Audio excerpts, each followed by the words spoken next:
Welcome back to another war video. So this one's going to be like War 3.5. It's going to be like an extended edition of all the fights that other people did that sent them to me that wanted to showcase them against KENOB. So the first one here is Agent X. Most people know them anyway within the community. So yeah, he's just doing the encroaching stun. It was an Overseer fight. So we sent Ghost, and as you can see there, with the boost that he had on and the power back boost, it was pretty easy. The only thing to watch out for with Overseer is that special. So thankfully, from the first take of the video, someone alerted me to the fact that the volume had messed up on this fight. So I'm just going to redo it now. Basically, this is Agent X. Again, just doing Mojo. I believe it's on node 46, which is the shared fight from 7, 8, and 9. So this one is the kinetic transference and the indestructible special 2. So a lot of people used to just like throw Ghost in there at this node, but obviously you can't do that now, or it takes a little bit more patience and skill. But Mojo's a really annoying RNG champion anyway. You can see here that Agent X has got on suicides. So this then means that the fight should hopefully be completed quicker. And then you're just hoping that the RNG from Mojo doesn't completely screw you over. And if all of them things go in your favour, then it's pretty simple, as Agent X is making it look here. I think if I remember right, towards the end, there's a, I think, it's on 4% here, and then he gets like a dash backwards, which you can't really do anything about. You're always going to pretty much trigger that one, so you see there that Mojo gains some power. But yeah, nothing to worry about. So yeah, that's the top bonus, and that's the videos that Agent X sent me. So this one is one of the officers in Battle Group 3, which is anonymous. He's got quite a few fights to send here. It doesn't have a look at the nodes, and it's been a couple of days since the war, so I'm going to try and guess the nodes and stuff based on the fights that they're doing. If I can, some nodes and some fights might not be able to work that way. This looks like it's Aggression Fury, so Path 6, Section 1. And he gets the full SB1 decks there, so Anonymous has obviously done the Abyss and dealt with all that endurance content, we'll call it. Does he manage it again? Yeah, so he manages it again there, and just using the spores, just letting all them do all the damage to finish the Korg off. So a nice simple fight for him. I think there was a Human Torch, but sadly I didn't get sent that content. So this one here, Apocalypse and Cable was used from another teammate to then make Archangel or Horseman for a few of these fights. So we're going to go in here with the Horseman Archangel, and normally, Archangel tears most content anyway, but the moment you make them a Horseman, it just becomes even more like unruly. The White Magneto pre-fight's obviously on this fight, you can tell because of the sort of distance it covers from a parry. So he's also got the increased ability accuracy, the passive stun, and the extra 15%. It's only if you've got White Mags in the Archangel team that you get the increased ability accuracy too. But as you can see, it's pretty easy here. This Killmonger's just getting absolutely shredded. And yeah, 39 second fight, I think it was. And it's all done. So next is the Jabari here. He shows the nodes this time. Thank you, Anonymous. Which is the EMP modification and bubble shield. Takes a picture of the boost. I'm guessing just so you can tell everybody, especially in the battle group and idiots like me that ended up dying in this war, to boost properly and make sure we clear these fights well. So with EMP and bubble shield, obviously you don't want to take too many blocked hits, but if you do, that just happens. Just make sure you dodge the 11th. And EMP, you just don't want to trigger any buffs if you can help it. So he's just going to not dex, I assume, unless maybe they throw a special 2, but they're not going to get a chance. And yeah, 20 odd seconds. Suicides on the SIG 200 Omega. It clears most fights pretty quick. Here you've got a buffet Dr. Doom. So this one will be the second node at the top of Path 1 in Section 2. And again, with the Archangel being a horseman now, with the suicides on, he's actually going to heal. Plus there's a combat regen on by the looks of things. And as you can see there, the 4 neurotoxins have gone on early. Because it's only a SIG 20 Archangel, you do need all 4 to be 100% ability accuracy reduction. But you can see there that it's pretty easy, and 25 seconds and Dr. Doom's gone down. So now we're on to the, no, it's not the mini bosses, it's the Chideus Fawns on the top of 1, 2, 3, the joint node. So this one you've got to be careful for, especially if they get an armor up, because you can then get the bleeds on you. To my knowledge, Vision Arcus shouldn't get that. The main reason they put him here is just so that people don't tend to use Doom on Buffet, because then they'll steal your power, and with Doom you won't be able to get the full cycles in because of the Strike Counter Fury. Or the Strike Combat Power even, sorry. It's the only one of the nodes which seems to have survived really from last year in Section 2, and now it's completely different to the paths in Section 2, which is weird, but it is what it is. So here he's just going to use a potion. Just a nice simple level 2. And I don't think I remember seeing the nodes there, so I'm going to have to try and guess it. And or remember it. Let's see when it loads in. Yeah, so he's still a horseman. He's got the high ground, so the boss isn't down yet. It's not brute force. Oh, it might be brute force actually. I think it might be the brute force mini. We'll see in a second if he doesn't manage to get hit off. Yeah, it is. So it's a brute force. It's the mini boss. Yeah, so it's pretty easy here. Just watch out for the falter, as you saw there. You just have to wait the timeout. Keep hitting every so often just so you don't get any degens. And then it's just letting the neurotoxins pretty much do their work.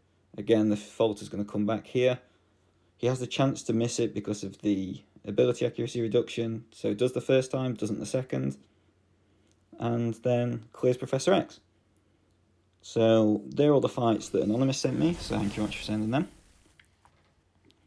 Then it is Cerise, so this is one of the guys that's been with the battle group now for, I think this is the 2nd season, might be the 3rd season, but pretty sure it's the 2nd. They were in for Loki for a lot of time, and they were assigned to do these fights. I think the majority of the fights were assigned to do after the boss was taken down, so the high ground would have disappeared. That's the current assignment that I've got while we're doing the next war, to be honest. I've just got to wait till the boss is down.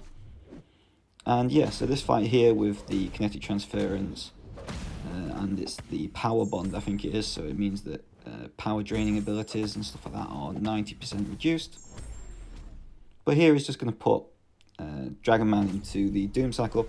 Most people would have put Dragon Man on this node, and we know Executioner from his time in GT40. He probably put it on there assuming that someone was going to try and Human Torch it and just kind of blitz it down. But we sent Dr. Doom this time, and as you can see here, the damage is just crazy. We all know that, especially once you've boosted up a rank 3 Dr. Doom, it's nuts. So I can only imagine what rank 4 Dr. Dooms are going to be, although the impact of rank 4 in a champion on the attack is pretty minuscule in terms of the resources, and in my opinion it probably should be higher, but that's just what it is. And as you can see there, we've left, I think it's within the last hour, I think it's like 40 minutes, we left them so that they could have a quick nap and get themselves sorted and ready to go when they'd be a little bit more awake. So this one is Vivified, and a node where you can't, so Vivify is a node where you can't really power drain them or anything. I can't remember what the other node is. I'm guessing it's Brute Force by the looks of things. Yeah, so here he's just going to just try and nuke this long shot down. He's trying to bait the special one. Long shot won't give it to him. We all know what long shot's like. He's a defender that sneaks kills, normally from a missed dex or his ability accuracy messing you up. And if he catches you with a special 2 or a special 1 at the wrong time when the karma's not in your favour, then yeah, you're pretty much lights out at that point. But as you can see there, nice and easy, and to finish section 1. So they come into section 2, path 9. So it's the stun nodes. So this one is the one-eyed open, and I think it's window of opportunity. So here most people tend to use Cap Infinity War if there's a Magneto here. And your basic strategy is to make sure you've got one of them kinetic charges there like that.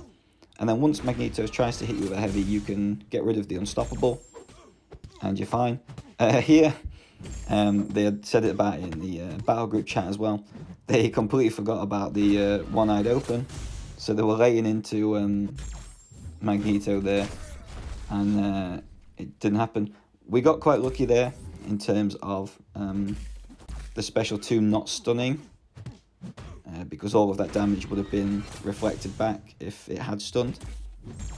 So he got quite fortunate there, and again, the one-eyed open was into play.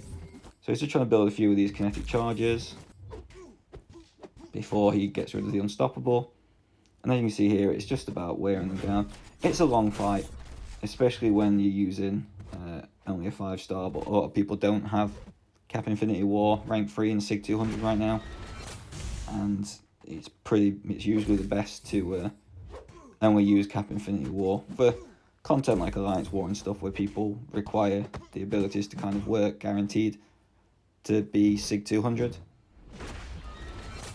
But yeah, so we're just getting through it now. To be fair, one thing that I never knew until just now watching this video is that you could actually parry the specials when that timer was inactive. I didn't actually know that. I used to just take them to the block as well when I used to do this fight a few seasons ago. But yeah, it's going to throw the special free here. Obviously, for most times, if you can, you try and drop a heavy attack before you do this just to get the Fury. But it's pretty difficult in this fight to be able to get that sort of timing off, unless Magneto plays like really nice with you. But most people will choose to bait the special 1s here, just not to risk a special 2. As you can see there, he parries the special 1, takes less damage, puts the weakness on them, so that will help for taking reduced block damage. And yeah, we're just getting to the end of the fight now. Is on the last few percent. The main thing with Cap Infinity Wars is not to throw the special 1, just because you're going to put a bleed on them, and Magneto is more than likely fully immune, whether they have the coagulant, I think it is, mastery on or not. So here is just coming up to the next fight. So Captain Marvel movie, she seems to have made a bit of a resurgence into Tier 1 Alliance War defenses, especially because of high ground. So now if you get caught by the special 1, or you use certain champions that will give her the binary a bit quicker, she can obviously do a lot of damage. And with high ground and everything else, it just seems to add up. So a lot of people have started to use her on defense, and as you can see there, the shocks are given a binary. The main thing you've got to remember here is that with Doctor Doom, you can't just instantly go to heavy off the shock, because you will get messed up by that. But here you can, and as he's done there, he's put her into the binary, and without all the Furies, which was nice. Here he takes a special 1, but has an indestructible boost active, and just goes to finish the fight here. And there you go. So 30 seconds. Cap Marvel movie is still quite an easy defender, but just with high ground and the tactics and whatever node she's on, it can move. And that was, I think, the final fight for Battle Group 3, if I remember rightly, in the war.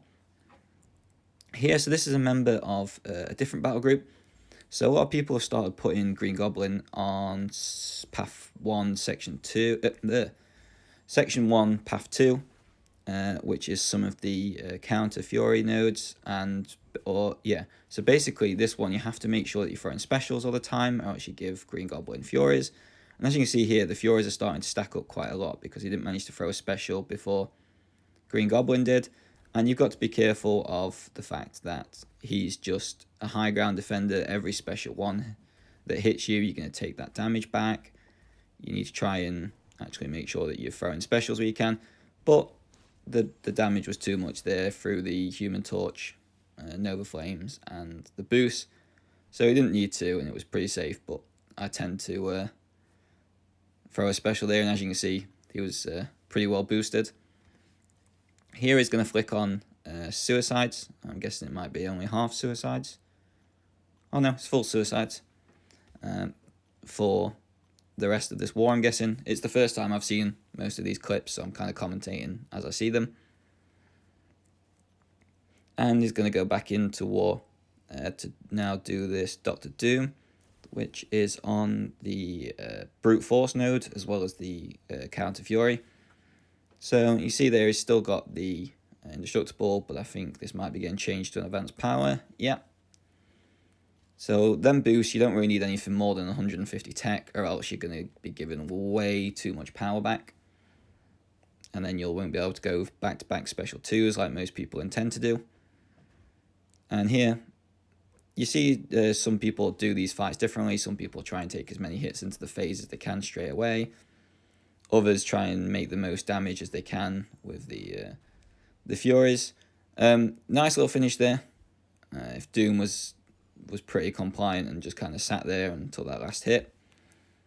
But sometimes I've seen that last hit whiff and then you get smacked in the face because of the Ghost's animations.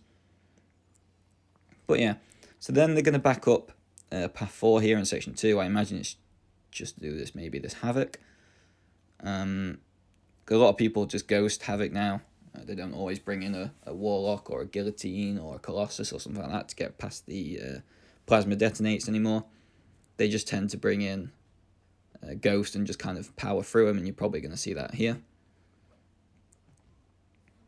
So they're just going to throw a special 2, and I imagine, yeah, it gives them another special 2 again, so they're going to wait, bait the heavy. And as you can see there, what's the point in bringing in a Warlock or anything like that if you can finish a Havoc in 15 seconds? But yeah, that's all the clips that I got, so thank you very much for watching.